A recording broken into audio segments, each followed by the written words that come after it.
या पहला ऐसा क्वेश्चन है। था, ठीक है, जो मुझे भी बहुत होता था और ऑलमोस्ट हर एक बच्चे के लिए कंफ्यूजन है क्वेश्चन।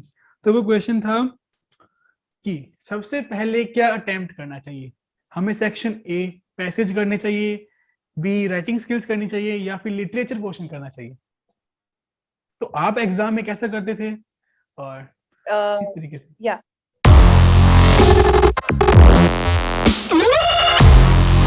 तो संध्या, जैसे अपनी ये पॉडकास्ट तो नहीं कह सकते इसे, अपने अपने से कहेंगे बॉडकास्ट। तो ये बोर्ड का। बॉडकास्ट, तो ये बॉडकास्ट करने से पहले मैंने मेरे स्कूल के हो गए और आसपास के स्कूल्स के बच्चों से मैंने बात की। तो उनके कुछ डाउट्स थे, कुछ क्वेरीज थी उनकी। तो ओके। उनके थोड़े डाउट थे कि इंग्लिश का पेपर वो किस तरीके से करें। तो आप थोड़ा उनके क्वेरीज को सोल्व करें। तो जो या आई विल पहला ट्राई क्वेश्चन दैट। था, ठीक है, जो मुझे भी बहुत होता था और ऑलमोस्ट हर एक बच्चे के लिए कंफ्यूजन है क्वेश्चन। तो वो क्वेश्चन था कि सबसे पहले क्या अटेम्प्ट करना चाहिए, हमें सेक्शन ए पैसेज करने चाहिए, बी राइटिंग स्किल्स करनी चाहिए, या फिर लिटरेचर पोर्शन करना चाहिए। तो आप एग्जाम में कैसा करते थे और किस तरीके से? या तो ये क्वेश्चन आई गेस ऐसा क्वेश्चन है जो हर कोई पूछता है, हमारे टीचर्स से भी सारे बच्चों ने यही पूछा, but at the end of the moment आप खुद की ही करते हो, आप खुद के मन के मालिक हो, राइट। तो मेरे हिसाब से मैंने तो हमेशा ही राइटिंग सेक्शन पहला प्रेफर किया लिखना। बिकॉज क्या होता है ना, मेरा मानना था ये कि राइटिंग पोर्शन में आपको दिमाग लगाना होता है अपना, राइट। आपको फॉर्मेट याद करने हैं, आपको टॉपिक से रिलेटेड आपको चीजें ढूंढनी है। स्टार्टिंग में अगर आप करते हो तो आपका दिमाग उस समय तक फ्रेश है, राइट। अभी आपको कंटेंट आप मतलब ठीक है, अभी स्टार्टिंग आप एग्जाम में बैठे हो, आधे घंटे 1 घंटे तक आपका दिमाग, 1.5 घंटे तक फ्रेश होता है। उसके बाद क्या होता है, जैसे जैसे टाइम बढ़ता है आपकी एंग्जाइटी लेवल बढ़ता जाता है, राइट। उसमें क्या होता है, दिमाग काम करना बंद कर देता है, कुछ नहीं सोच पाता है दिमाग। तो मेरा ये था कि मैं पहले राइटिंग पोर्शन करूं, जब तक दिमाग थोड़ा चल रहा है तब तक अपना राइटिंग पोर्शन निपटाऊं। क्योंकि लिटरेचर पोर्शन आपका क्या होता है कि आपने एटलीस्ट पढ़ा तो है वो, आपको कंटेंट तो पता है उसका। राइटिंग पोर्शन में आपको कुछ नहीं पता, कहीं से भी कोई टॉपिक उठा के आ जाएगा, आपको दिमाग लगाना है, क्या लिखूं इसमें, इसमें ये लिखूं, फॉर्मेट लिखना है। तो मेरे हिसाब से मैं हमेशा ही ऐसा करती थी कि स्टार्टिंग हम सीरियल वाइज चलो। पहले आपके पैराग्राफ्स हो गए, अनसीन पैराग्राफ, फिर आपकी राइटिंग पोर्शन हो गया, फिर लिटरेचर पोर्शन आया। क्योंकि लिटरेचर पोर्शन में ऐसा होता है कि अगर टाइम कम बचा है तब भी आप फटाफट से लिख सकते हो। राइटिंग हम्म। पोर्शन में हमेशा ऐसा हो जाता है कि आप टाइम कम बचा है तो दिमाग, प्रेशर बढ़ता रहता है दिमाग के ऊपर, दिमाग सोचना बंद कर देता है, फिर आप कुछ भी लिख के आते हो और वहां मार्क्स कट जाते हैं। हम्म। बट हाँ, ये डिपेंड तो अपने आप पे कर, मतलब एक पर्सनल लेवल पे आपकी प्रायोरिटी, आप किसको देख रहे हो। बट मेरे हिसाब से ये चीज इंपॉर्टेंट थी, मतलब मैं ये सोच के चलती थी। ओके संध्या, तो जो नेक्स्ट क्वेश्चन था हमारा वो है, मैक्सिमम बच्चों की एक क्वेरी कि इंग्लिश कैसे पढ़ें, और हो सकता है, और वैसे ये क्वेरी सोल्व हो चुकी है इस सेशन के दौरान। आपने बहुत कुछ बताया कि इंग्लिश किस तरीके से किया आपने। सो जो नेक्स्ट क्वेरी है बच्चों की, वो भी एकदम कॉमन क्वेरी है। तो काफी सारे बच्चों की ये एक क्वेरी थी कि how to score full mark in writing section. And फिर एक बच्चे ने और ऐड किया इसके अंदर कि he is facing a difficulty in articles. यानी उसको बिल्कुल भी कॉन्फिडेंस नहीं है कि आर्टिकल में कैसे लिखे, और वो चाहता है कि उसकी आर्टिकल में राइटिंग जो स्किल है वो इम्प्रूव हो। तो ऐसा क्या करना चाहिए उसे कि जिससे उसकी वो या स्किल इम्प्रूव हो? तो अब है, राइटिंग सेक्शन में मार्क्स फुल स्कोर करना थोड़ा सा टिपिकल इसीलिए होता है क्योंकि जो एग्जामिनर है, हमें ये नहीं पता ना कि एग्जामिनर को हमारा कंटेंट लिखा हुआ पसंद आया या नहीं आया, वो क्या एक्सपेक्ट कर रहा था हमसे, ये हम नहीं जानते।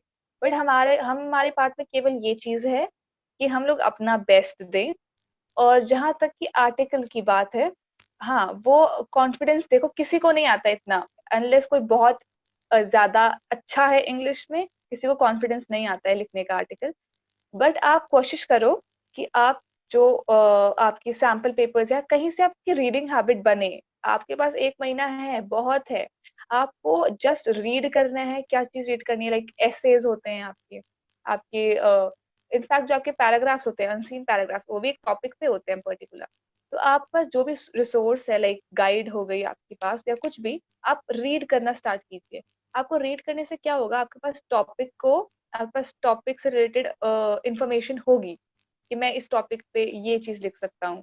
और इतने कोई ऐसे हार्ड टॉपिक्स नहीं आते हैं बोर्ड्स में, लाइक कोई आपको पॉलिटिक्स के बारे में नहीं पूछेगा, कोई आपको ऐसा नहीं पूछेगा कि जो आपको ना आए, सोशल इश्यूज के बारे में पूछेगा जो आपको पता होंगे, राइट। तो वो हैबिट आपकी तभी बनेगी जब आप फ्रीक्वेंटली रीड करोगे। प्लस आर्टिकल राइटिंग में एक चीज ध्यान से जो है वो वर्ड लिमिट होती है। आप वर्ड लिमिट की एक्सीड मत करना। कोई नहीं पढ़ता इतना लंबा पैराग्राफ। अगर 200 वर्ड्स है तो 220 230 बस, इससे ज्यादा नहीं। ठीक है। और स्टार्टिंग की लाइंस पे आप थोड़ा, स्टार्टिंग और एंडिंग की लाइंस पे आपको फोकस बनाना है अपना कि वो अच्छी हो, राइट। और आर्टिकल का जो टॉपिक है डायरेक्टली उस पर जंप नहीं करना है लिखते टाइम पे। थोड़ा सा मतलब लाइक एग्जाम्पल आपको सोशल मीडिया है कुछ टॉपिक की इफेक्ट्स ऑफ सोशल मीडिया, तो आप डायरेक्टली नहीं लिख सकते कि the effects of social media are, आप ऐसे नहीं लिख सकते हो।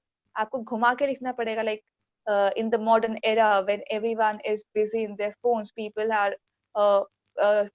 people use social media as a platform to communicate, but at the same time there are some people who use it in the wrong way, so something like that। देखिए आपकी starting की कुछ ऐसी होनी चाहिए, जनरल इंट्रोडक्शन होना चाहिए starting का, फिर आप लिखिए इसके इम्पैक्ट क्या हैं, ऐसा समथिंग लाइक दैट। तो ये जस्ट एक एग्जाम्पल था। और राइटिंग पोर्शन में आपको जो मेन इंपॉर्टेंट चीजें हैं, ज्यादा फैंसी वर्ड्स भी आप यूज मत कीजिएगा। ज्यादा फैंसी वर्ड्स का कहीं काम नहीं आते हैं, हल्का फुल्का आप यूज कीजिए। तो एक बच्चे का डाउट है कि आंसर को वो अट्रैक्टिव कैसे बनाए। उसने अभी तक लिटरेचर जो है वो अच्छे से नहीं पढ़ी है, line to line, and grammar भी उसकी वीक है। ठीक है, बिल्कुल मेरी तरह हालत है इसकी। पर हाँ, उसको अभी भी 98 प्लस मार्क्स चाहिए। तो वो कैसे एफर्ट करे, किस डायरेक्शन में करे कि वो वहां तक पहुंचे। ओके। तो अगर आपने अभी तक लिटरेचर पोर्शन को नहीं आता है तो अगेन मैं दोबारा कहूंगी आप एनसीईआरटी स्टार्ट कर दीजिए पढ़ना। अ, ऐसा प्रेशर लेके नहीं पढ़ना है। अगर आपकी ग्रामर भी वीक है तो आपको जब आप पढ़ोगे ना, जब आपकी रीडिंग हैबिट आएगी तो आपको पता चल जाएगा कि किस टाइप से आंसर को लिखा जाता है। तो अब अगर जिसका ये क्वेश्चन है उसने अगर लिटरेचर स्टार्ट नहीं की है तो मैं दोबारा कहूंगी कि लिटरेचर यानी अपनी एनसीईआरटी पढ़ना स्टार्ट करें। और अगर उसकी ग्रामर वीक है, आंसर राइटिंग नहीं आता है, तो जैसे आपके सैम्पल पेपर्स होते हैं या फिर आपके गाइड्स होती हैं उसमें सॉल्व्ड आंसर दिए होते हैं आपके, राइट। तो आप उनको पढ़िए। ये नहीं कि याद नहीं करना है, रटना नहीं है। पढ़िए और देखो कि जो क्वेश्चन पूछा है उसका आंसर उसका आंसर किस वे में किया है उन्होंने, राइट। वो उनकी ट्रिक ही होती है कि वो प्रॉपर कैसे आंसर आपको देते हैं। तो आपको जब आप रीडिंग हैबिट आप बनाओगे तो आपके आंसर्स वो सॉल्व हो जाएंगे। दूसरी बात, ग्रामर थोड़ी वीक है तो आप नॉर्मल ग्रामर की बुक्स होती है जो क्लास 6 या 7 की, आप सिंपल वो उठाइए। और थोड़ा बहुत उसमें जो सिंपल स्पीच सिंपल ग्रामर होती है, जो नॉर्मल ग्रामर लाइक वर्ब्स, आपके मॉडल्स, आपके एडजेक्टिव्स, प्रीपोजिशंस, आपको एक बार जस्ट रीड कीजिए। और आप एग्जाम्पल्स पढ़िए। यूट्यूब पे इतने चैनल्स आते हैं, ट्यूटोरियल्स आते हैं आपके, वो देखिए। आपकी 1 महीना है, आपका बहुत इंप्रूव होगी। आप स्टार्ट करोगे अगर आज से भी तो 15 दिन के बाद, 1 महीने के बाद आपकी बहुत इंप्रूव हो जाएगी। तो इट्स जस्ट लाइक दैट। ये समझा। तो जो नेक्स्ट क्वेश्चन था वो है कि एक बच्चा बोल रहा है इस बार पैटर्न चेंज हो गया है, क्लियर विजन नहीं है प्रिपरेशन का। कभी सोचता हूँ कि लाइन बाय लाइन करूँ, कभी सोचता हूँ कि समरी करूँ, तो कभी लिटरेचर कोई और चक्कर में डाल रही है। तो क्या किया जाए। आई होप इसका भी सेम ही आंसर ओके। होगा जो हम दे चुके हैं। सेम सेम आंसर हाँ है ये, यस यस। ये लाइन बाय लाइन आपको पढ़ना ही पड़ेगा बिकॉज इस बार एमसीक्यूज हैं आपके। हाँ, और कोई चारा एमसीक्यूज नहीं तो है। आपको तभी आएंगे जब आप लाइन बाय लाइन, नहीं और कोई समरी का। हमारे टाइम पे एक हम लोग कंसिडर कर सकते थे कि हम लोग समरी पढ़ लें हम्म। बिकॉज हमारा कंटेंट कम आता था, हमारे पे एमसीक्यूज नहीं थे। इन पे एमसीक्यूज है तो उसमें तो आपको एनसीईआरटी लाइन बाय लाइन ही पढ़नी पड़ेगी। क्योंकि बाकी क्वेश्चन होते हैं वहां पे होता है लक फैक्टर काम कर जाता है, बट एमसीक्यूज में तो पता है गलत है तो गलत है और सही है तो सही गलत है। है। हाँ हाँ, तो उसमें तो एनसीईआरटी ही पढ़नी पड़ेगी आपको, हम्म। थॉरो रीडिंग होनी। पूरा अच्छे से। एंड जो नेक्स्ट क्वेश्चन है वो है कि आर्टिकल है, तो आर्टिकल के अंदर पैराग्राफ किस वे में लिखते हैं? उसको पूरा एक ही साथ लिखना है, पैराग्राफ में लिखना है, या उसके जो प्रोस है कॉन्स हैं वो किस किस वे में लिखने हैं, वो बता दीजिए थोड़ा। हाँ, तो पहले तो आर्टिकल का जो फॉर्मेट है वो ऐसा कुछ मतलब डिफिकल्ट नहीं होता है। सिंपल आपको आपकी टॉपिक, फिर बाय, और आपको नीचे का कंटेंट। आर्टिकल में ऐसा है कि अगर आप एक दो पैराग्राफ वाइज अगर आप थोड़ा सा उसे बना दें, मतलब ऐसा नहीं कि हर एक दो तीन चार पांच, ऐसे नहीं, दो या तीन पैराग्राफ अगर आप बना दें उसमें, लाइक पहले पैराग्राफ में आप इंट्रोडक्शन दे सकते हैं टॉपिक से रिलेटेड, सेकंड में आप उसकी प्रॉब्लम डिस्कस कर सकते हैं, और थर्ड में आप उसकी सॉल्यूशंस दे सकते हैं। तो इस वे में अगर आप तीन पैराग्राफ या तीन या चार आप बनाएंगे, तो उसमें पर्टिकुलर पैराग्राफ में आपका एक पर्टिकुलर टॉपिक कवर हो जाना चाहिए। तो अगर आप पैराग्राफ में लिखते हैं तो इट्स गुड। बाकी फॉर्मेट्स में शेयर कर दूंगी, मेरे पास जो पिक्चर्स होगी वो अब डिस्क्रिप्शन में डाल देगा वीडियो के। ओके, मुझसे शेयर कर देना, मैं उसका पीडीएफ का लिंक डाल दूंगा, और आप हाँ डिस्क्रिप्शन में जाके वहाँ देख सकते हैं उसको, जो भी फॉर्मेट्स वगैरह हैं। तो अगला क्वेश्चन जो है वो इसी से रिलेटेड है कि आर्टिकल और रिपोर्ट आएगी, तो आर्टिकल रिपोर्ट की लेंथ में मतलब कितना करें कि जैसे इस बार इनके 5 5 मार्क हैं, तो 5 मार्क में ये कितना कवर करें, जैसे 1 पेज, 2 पेज, 2.5 पेज, तो किस तरीके कितना करना चाहिए? अबे आई गेस एग्जाम में मोस्ट प्रोबेबली जब क्वेश्चंस ऐसे आते हैं तो उसमें लिखा होता है कि आपकी वर्ड वर्ड लिमिट जो है, तो आपको एग्जैक्टली वही वर्ड लिमिट फॉलो करनी है, बिकॉज इस बार आपके जो क्वेश्चंस हैं उसमें जो मार्क्स है वो डिडक्ट हो गए, लाइक आर्टिकल 5 मार्क्स का है। तो मेरे हिसाब से जितनी उन्होंने वर्ड लिमिट आपकी डिस्क्राइब की है, आप उस वर्ड लिमिट पर स्टिक रहिए, मतलब आपको उतने ही वर्ड लिमिट पे लिखना है, ज्यादा भरने की कोशिश मत करना। वरना क्योंकि कहीं अगर ऐसा आप ना हो। करेंगे मार्क्स, उसके पास ज्यादा एरिया हो जाएगा आपके मार्क्स काटने का, और बाय चांस वहां पे कोई एग्जैक्ट ग्रामेटिकल मिस्टेक हुई उसको दिखी, तो आपका 1 या हाफ मार्क तो वैसे ही गया। वो तो होता ही है, क्योंकि आप कितना ही परफेक्ट लिखो, जो एग्जामिनर बैठा है वो आपसे ज्यादा ही इंटेलिजेंट है, हाँ, उसने टीचर है ज्यादा वो आपके, उसने सब कुछ किया हुआ है। टीचर है वो आपके। हाँ, तो वो तो कहीं भी गलती निकाल सकते हैं, तो आप कोशिश कीजिए जितना आप स्मॉल प्रिसाइज रखेंगे उतना अच्छा होगा। तो अब बात आती है कि जो क्वेश्चंस आते हैं लास्ट में 5 5 मार्क के क्वेश्चंस आते हैं, तो उनको कैसे अटेम्प्ट करें, उनकी स्टार्टिंग किस तरीके से की जाए? किसी बच्चे को उसका पूरा क्वेश्चन आसान से पता है, बट वो फिर भी उसकी स्टार्टिंग नहीं कर पा रहा अच्छे से, तो किस तरीके से करें उसकी स्टार्टिंग?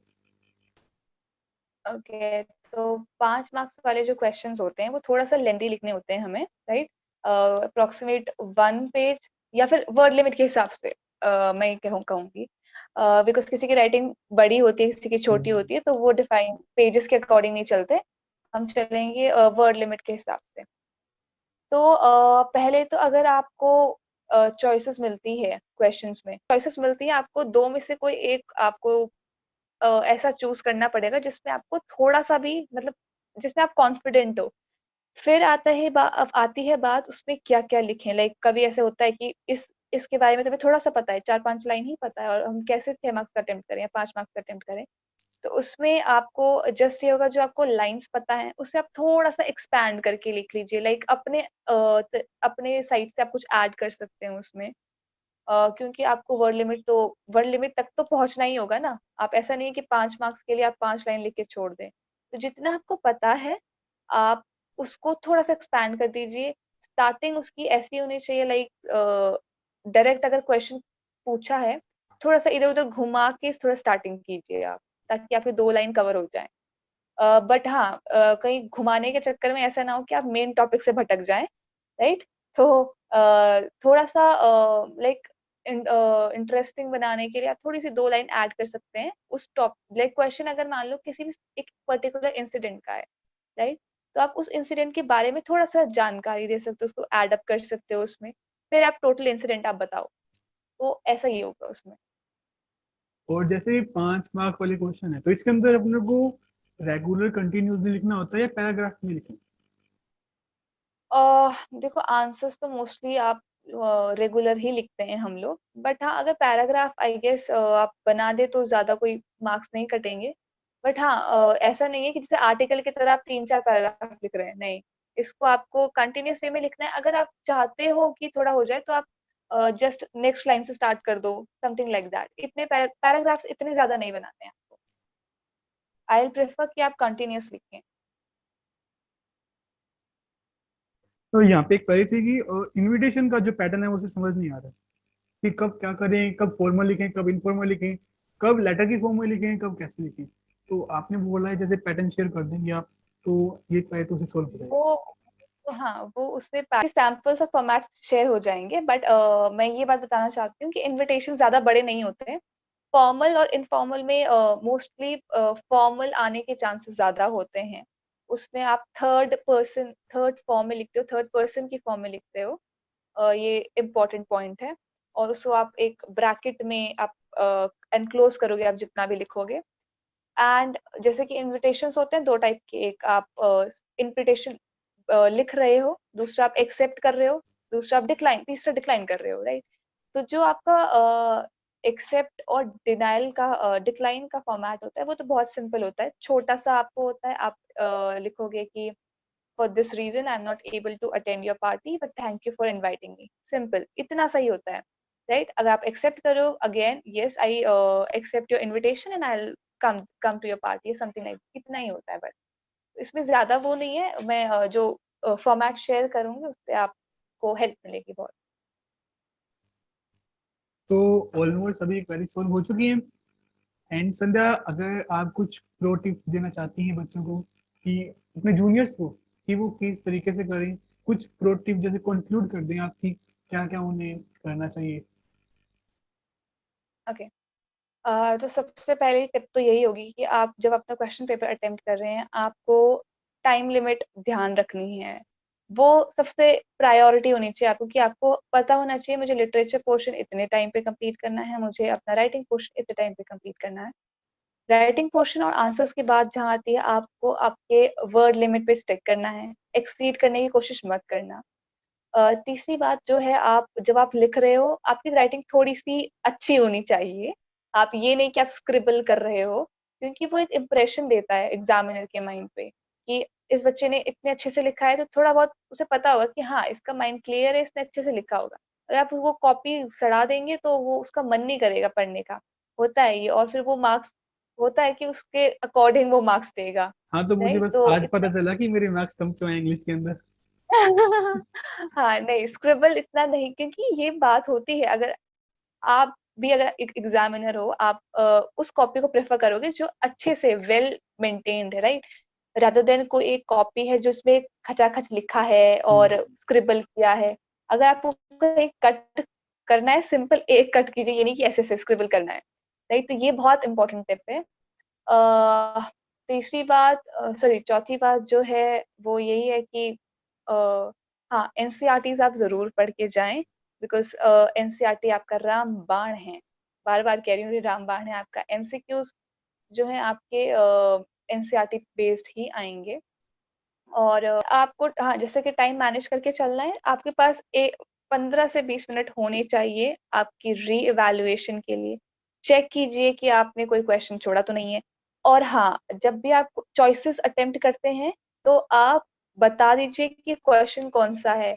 कई बार एग्जामिनर, मतलब जैसे और का क्वेश्चन होता है, अगर आप क्वेश्चन 5 का ए, मतलब क्वेश्चन 5 में चॉइस है, राइट, फर्स्ट चॉइस, फिर लिखा है और नेक्स्ट चॉइस। तो आप जब लिख रहे हैं क्वेश्चन 5 को, लिखिए क्वेश्चन 5। अगर आप सेकंड पार्ट अटेम्प्ट कर रहे हैं, मतलब सेकंड चॉइस अटेम्प्ट कर रहे हैं, ऊपर लिख दीजिए और वाला पोर्शन, और फिर अटेम्प्ट कीजिए नीचे का पोर्शन। और आपके क्वेश्चन नंबर्स एग्जैक्ट होने चाहिए, अच्छे होने चाहिए, मतलब करेक्टली मेंशन होने चाहिए, और राइटिंग अच्छी होनी चाहिए थोड़ा सा। और बस, और हाँ, फॉर्मेट्स आप ढंग से पढ़ के जाना राइटिंग सेक्शन के लिए, वो बहुत ही इम्पोर्टेंट चीज है, बिकॉज फॉर्मेट के भी मार्क्स होते हैं। आपने कंटेंट लिखा है, बट फॉर्मेट के भी मार्क्स अलग से होते हैं। कोई मेरे जैसा बच्चा ऐसे मत करके आना कि सिर्फ फॉर्मेट लिखा है अंदर कुछ लिखे ना है, तो तब आपको नंबर नहीं मिलेंगे। या उसमें फॉर्मेट और कंटेंट दोनों के ही मार्क्स होते हैं।